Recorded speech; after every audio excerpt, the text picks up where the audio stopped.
자, 안녕하세요. 스터즘의 최영쌤이고요. 오늘 이 시간은 가천대 국어, 특히 이제 가천대 국어가 약술형 논술대학교에서 국어 문제를 만드는 것에 대한 표준이에요. 왜 그런지는 여러분 다 잘 아시죠? 그렇죠? 가천대가 가장 빨리 시작을 했고 수많은 문제들에 대한 부분들을 해결했기 때문에 가천대 국어의 방식을 많이 따르고 있는데요. 그럼 가천대 국어가 뭐 삼육대부터 해가지고 뭐 신한대, 수원대 뭐 이런 대학들이죠. 한신대 이런 대학들, 뭐 강남대도 마찬가지죠. 이러한 그 국어랑 수학을 같이 보는 대학교 표준이고요. 심지어는 뭐 국민대가 많이 다르다고 말하지만 국민대에서도 가천대에서 내고 있는 그 방향을 상당히 많이 따르고 있습니다. 자, 그 부분은 제가 차후에 이제 국민대학교를 말씀드리면서 정리해 드릴게요. 그러면은 이거죠. 이제는 이제 마지막이다 보니까 어떻게 문제를 냈고 그 남은 시간 동안에 얼마나 빠르게 공부할 것인가, 얼마나 빠르게 정리할 것인가를 제가 일단은 이 문제를 풀어주는 게 아니고요. 문제가 어떻게 나왔고 어떻게 문제가 소위 이제 출제가 됐기 때문에 거기에 맞춰가지고 이제 공부를 어떻게 할 것인가를 이제 최대한 빨리 말씀드리고 여기에 대한 해설 강의는 선생님이 특강 시간에 할 것입니다. 자, 이렇게 뭐 보면 알겠지만은 골고루 나왔어요. 골고루 나왔고 문법 제외. 자, 문법은 고3 언매가 아니고요. 고1 문법이죠. 고1 문법만 나오고 나머지는 100% EBS 제시문 가지고 문제를 만들었어요. 자, 현대시가 많이 나오고 있고 현대소설 많이 나오고 있고요. 보이시죠? 여기서는 좀 적게 나왔네. 2025학년도 볼까? 2025학년도 보면은 현대시, 현대소설. 이거 상명되네요. 일단 가천대 같은 경우는 보면 현대소설, 현대시, 고전소설 이렇게 쭉 골고루 나왔고 특히 사회랑 과학 제시문이에요. 자, 보십시오, 여러분. 인문이 소설 안 나옵니다. 시간이 없으신 분들은 사회랑 과학을 보시면 되는데 이거는 2025학년도 말고도 2024학년도도 마찬가지죠. 사회랑 과학 제시문이 출제에서 가장 많이 나옵니다. 여러분 이거 잘 보셔야 돼. 마찬가지예요. 여기도 사회랑 과학, 특히 사회가 많이 나왔었네요. 그렇죠? 자, 여러분 기억하십시오. 제시문이 시간이 없으면은 사회랑 과학 독서 위주로 공부하시고요. 문학 같은 경우는 현대시 가장 많이 나오죠. 그렇죠? 그리고 현대소설도 하고 고전소설 중에서도 이거는 뭐 어차피 비슷하기 때문에 문제 구성이 비슷하기 때문에 현대소설이 많이 나오는 해도 있고 고전이 많이 나오는 경우도 있는데 소설이라는 거예요. 자, 시하고 소설의 핵심이라는 거예요. 빨리 하겠습니다. 문제가 만들어지는 걸 볼게요. 나머지 대학들을 한번 쭉 살펴보시고요. 눈여겨보시면 돼요. 그냥 다 비슷합니다. 자, 이런 문제를 볼게요. 여기서 선생님이 하는 방식은 뭐냐면은 화작은 독서의 축소판이에요. 독서는 결국은 핵심 키워드를 바탕으로 이 문제에서 원하는 주장하는 바를 핵심 키워드를 중심으로 찾아내면 되는 거예요. 빨리 하겠습니다. 여기서의 그 화작은 요거 EBS 제시문이고요. 이제 구독 경제가 무엇인지를 설명합니다. 구독 경제란 해가지고 나왔죠. 그리고 구독 경제가 무엇이고 그 다음에 구독 경제의 예가 나오죠. 예. 자, 구독 경제가 무엇이고 사례가 무엇이냐. 그리고 사례가 문제가 나왔어요. 사례가. 그 다음에 세 번째는 뭐냐면은 구독 경제는 자, 선호한다. 말 그대로 긍정적인 부분이고요. 성장했다. 구독 경제에 대해서 쭉 나오고 그 다음 세 번째 내용은 뭐냐면은 소비자들에게 합리적인 소비 방식으로 인식되면서 급성장하고 있다. 자, 긍정적이죠. 긍정점이 나왔어요. 그러나 여기서는 구독 경제에 숨어 있는 그림자. 됐죠? 구독 경제가 무엇이냐? 그 예가 무엇이고, 그 다음에 긍정적인 면이 무엇이고, 그 다음에 부정적인 면이 무엇이냐. 문제를 낸 것은 뭐냐면은 구독 경제의 사례를 냈고요. 그 다음에 구독 경제의 그 안 좋은 점, 단점을 냈어요. 아시겠죠, 여러분? 사례를 제시한 문장을 찾아. 제시문에 찾아 쓰시오. 나와 있죠. 그 다음에 두 번째는 문제점 중 소비자의 소비 행태에 대한 부정적 영향을 미칠 수 있는 그 문장 찾는 거예요. 물론 내가 공부를 하고 온 친구들에게는 더 빨리 찾을 수 있지만은 나는 개인적으로 화작은 공부할 시간도 없거니와 여러분 그냥 짧고 문제가 쉽기 때문에 실제 시험장에서 키워드를 중심으로 구조도를 만들면 다 풀린다라는 겁니다. 됐죠? 이건 EBS 문제고요. 자, 그 다음에 요거는 보다시피 아웃소싱이라는 경제 지문이에요. 사회죠, 사회. 잘 나옵니다, 사회. 잘 나옵니다. 그리고 A만 가지고 문제를 냈어요. A만 가지고 문제를 냈고, 보다시피 이 A는 그래프를 해석하는 거야. 그래프. 자, 경제 지문은 그래프를 해석하는 문제가 잘 나온다. 근데 그 문제가 상당히 이지하다. 자, 뭡니까? 자, 보기는 제시문을 읽고 실시한 탐구활동이다. 보기의 1, 2에 들어갈 적절한 말을 조건에 맞게 쓰시오. 저 EBS에 나왔죠. EBS에서 나와 있는 걸 가지고 문제를 좀 만들었어요. 자, 이렇게 문항을 연결시켰습니다. 이거는. 하지만 내가 이 제시문을 한번 훑어본 사람에게는 얼마나 쉬운지 알 수 있어요.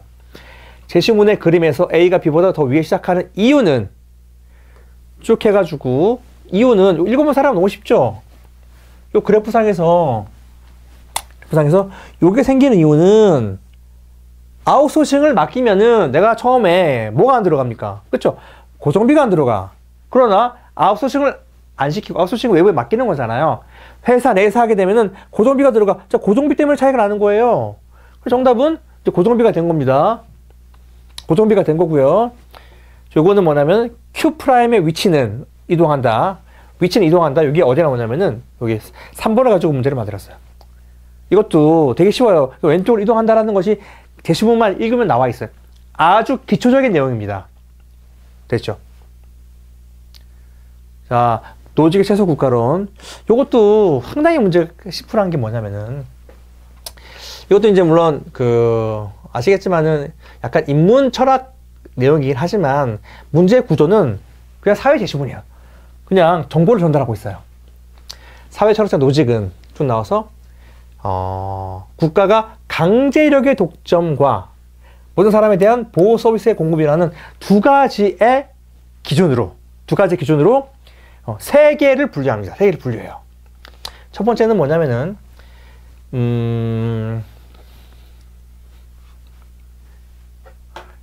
자, 이거 볼게요.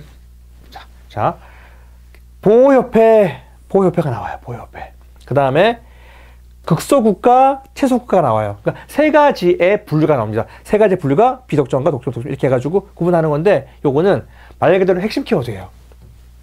핵심 키워드. 결국은 이제 주장은 뭐냐? 최소국가가 핵심이죠. 그렇죠? 그러니까 최소국가를 하기 위해서는 이 보면은 국소국가라는 말이 나와 있고, 최소국가라는 말이 나와 있고, 아까 봤지만은 맨 위에는 이제 보호협회가 나와 있는 거예요. 그러니까 기본적으로 핵심 키워드만 잘 정리하면 이런 문제들은 쉽게 풀려요.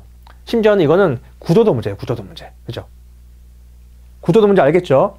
구분하는 어떤 그런 구분점, 거기에 대한 구분점에 대한 내용, 구분점에 대한 내용, 그리고 각각이 뭔지는 핵심 키워드만 파악하면 너무너무 쉽게 풀리는 문제죠.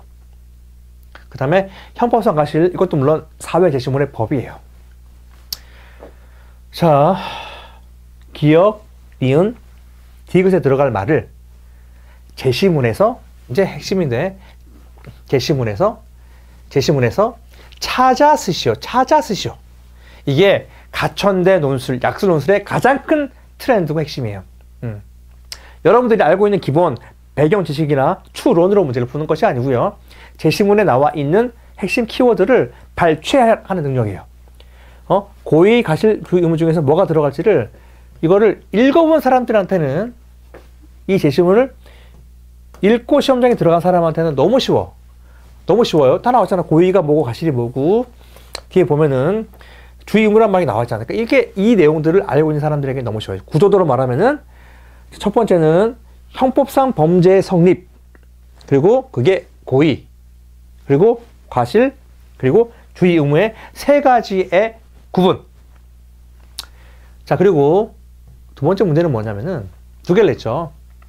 1, 3에 들어갈 적절한 말을 제시문에서 찾아 쓰시오. 똑같죠. 제시문에서 찾아 쓰시오. 그러니까 제시문에 나와 있는 핵심 키워드만 잘 뽑아내면 되는 문제예요. 그렇죠. 요거는 이제 보면 알겠지만은 EBS에서 나와 있는 보기를 가지고 문제를 냈기 때문에 여러분들이 보기를 공부하는 거는 다 하셔야 돼요. 특히 사회 제시문에 나와 있는 모든 보기는 여러분들이 키워드 중심으로 정리하는 게 좋아. 그래야 시험장에서 빨리 풀어요. 그대로 나왔잖아요, 여러분. 됐죠?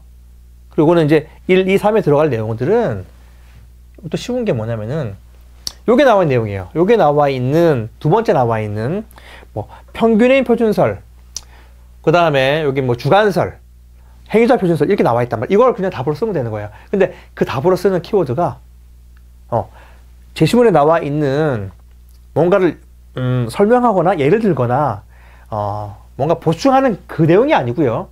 주장에 대한 근거가 아니고요. 주장에 해당되는 가장 중요한 핵심 키워드가 답이 됩니다. 그래서 여러분들이 키워드 중심으로 잘 공부를 하면은 문제가 풀린다는 겁니다. 보시면 돼요.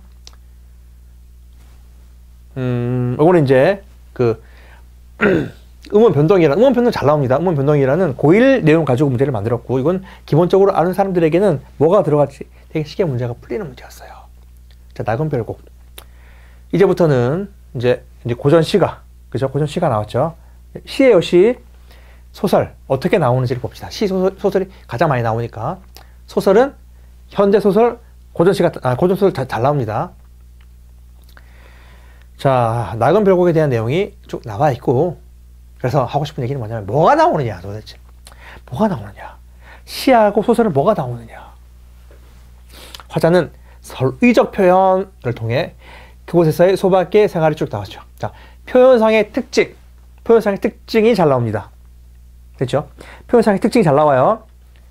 서리법, 열거법, 은유법, 뭐 환유법, 뭐 기타 등등 어떤 그 법을 사용해가지고 이제 화자가 강조했냐를 보기 때문에 여러분들이 이 표현상의 특징을 잘 정리해야 돼요. 그 다음에 화자는 이러한 삶의 태도, 자, 화자의 태도, 화자의 의지, 화자의 주장, 그죠? 뭐하리라, 그죠? 이런 게 나왔을 때 쓰는 거죠. 그러니까 이렇게 화자의 태도가 잘 나옵니다. 제가 좀 이따가 정리해 줄게요.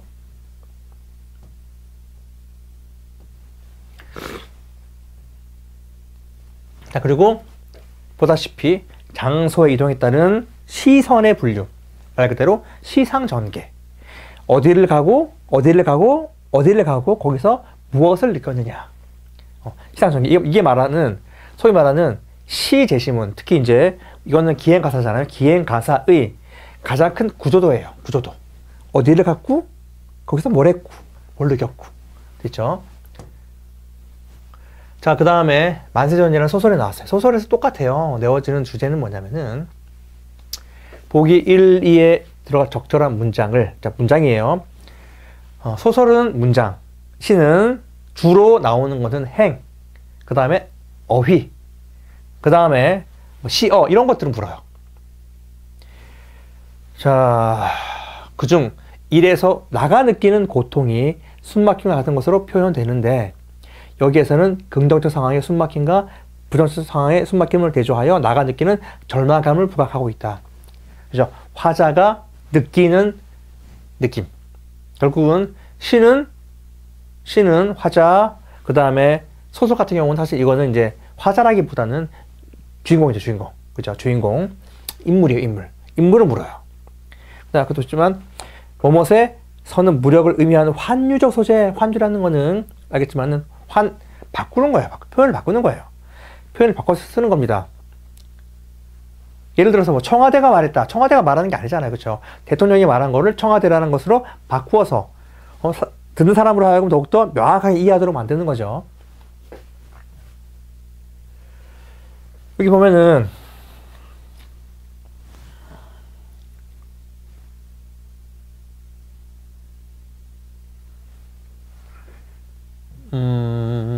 여기 있죠. 오케이.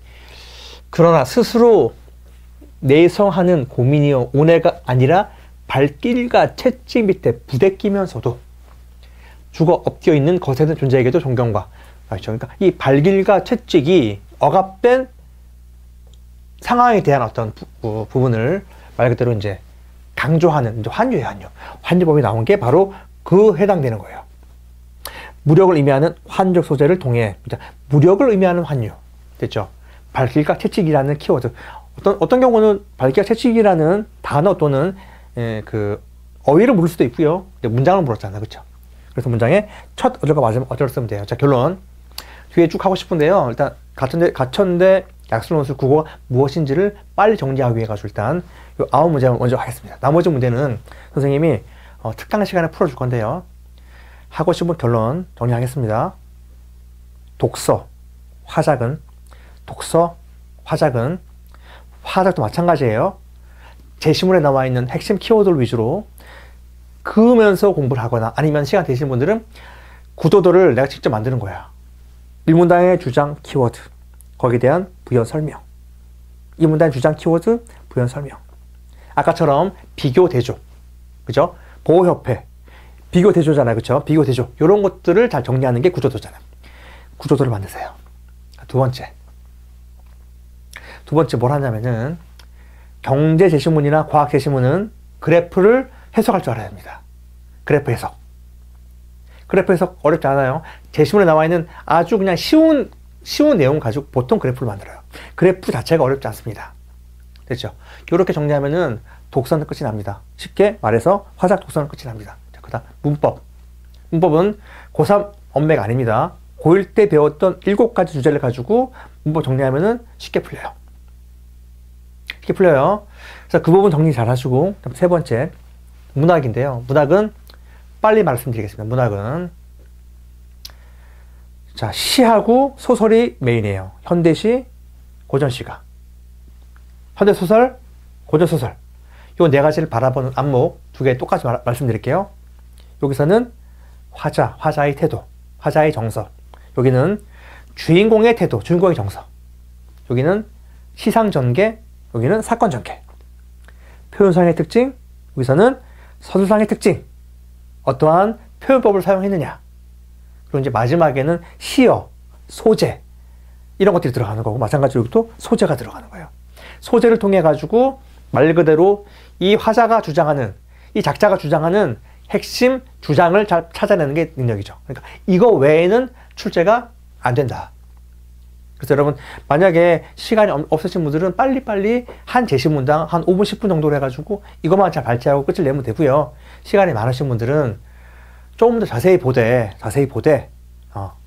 EBS 제시문 전체를 볼 필요 없고, 항상 말씀드리지만은 제시문 전체 요약, 핵심 키워드 파악, 시소설은 요거 파악한 다음에 보기까지 보면 돼요. 보기까지만.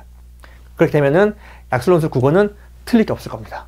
자, 이렇게 정리하고 마무리 짓고요. 선생님이 특강 시간에는 이 모든 문제들을 좀 쉽게 풀어드리겠습니다. 이렇게 마치겠습니다.